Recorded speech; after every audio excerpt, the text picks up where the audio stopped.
Okay, basi asante sana Tanzania na popote pale ulipo. Tuko na picha mpya leo. Picha yetu nzuri inaanza katika mwaka 2050, mwaka wa kufikirika. Kuna bwana mmoja alikuwa amekula hela ya Simba Day, lakini anakataa kwenda kufanya show kwa sababu kuna watu wengine walishampa hela nyingi zaidi. Akawa ameenda kujificha sehemu. Sasa amekamatwa akahifadhiwa na bado akawa anakataa kurudi katika sehemu husika. Anatoroka katika sehemu ya kina Ami Kamikaze. Hawa ndo wanaitwa Waboy Kamikaze. Baba we, Scarface, Waboy Kamikaze.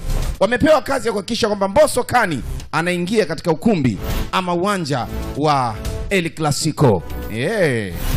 Mkapa hiyo baba. Utaki?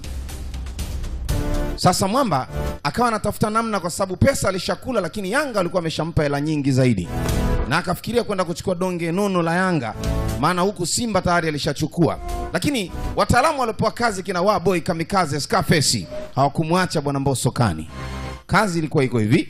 Sasa alianza shuruba mashuruti ya mambio za kuhakikisha kwamba anatoroka katika mikono ya kina Waboy. Ukumbuke ni vita vya pili vya dunia tayari vilishapiganwa.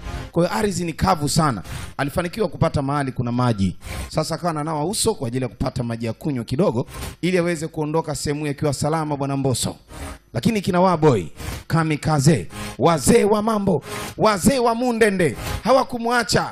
Bila kusahau hapo kuna Imoto Joy yuko hapo. Wote alikula nyundo. Huyo ndo kama Madimax wetu wa leo, Mbosso Kani. Basi imaima katika ile ardhi ambayo ilikuwa vita vya pili vya dunia vimeshapigwa, tayari huyu mwamba alikuwa ameshaweza kusulubiwa kwa ajili ya kuletwa katika dunia ya mwaka 2025 ambayo ilikuwa ni tarehe 9 siku ya Jumatano. Wao aweze akatumbuize katika uwanja wa Mkapa. Safari yake ilikuwa imeanza hivi baada ya kina Waboy Scarface Kamikaze wa kuchukua fursa ya kumfikisha bwana Mbosso katika ukumbi ama uwanja mkubwa kabisa, uwanja wa Benjamin Mkapa ndani ya jiji la Dar es Salaam.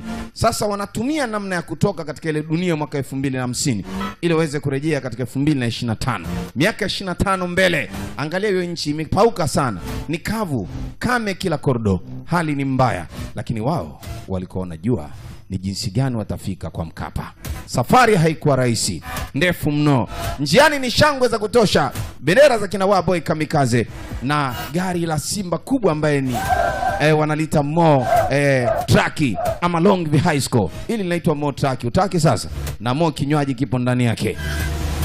Safari ilikuwa ndefu bwana. Wakafanikiwa kuweza kupenya katika ule mwaka wa 2050 na kuweza kurejea mpaka 2025 ambaye ndo hii hapa. Chuma kwa Mkapa. Tarehe 9 ilikuwa shangwe la hatari. Bendera zilikuwa zinapepea baada ya kumpata mtumbuizaji mkuu ambaye atakayekwenda kufanya mambo kina Waboy Kamikaze. Sasa ili upate mambo zaidi na mbwembe zote, unatakiwa uende pale katika YouTube ya Simba pale. Imeandikwa Simba TV ama application ya Simba ili uone sasa mtumbuizo kuanzia hapa getini kule ndani mambo yalikuwaje. Mwana mbamba tena huyu hapa nite sauti ya Simba Papa Fernando, niko na Nia Khan King Khan. Sasa nenda moja kwa moja mpaka kwenye application ya Simba.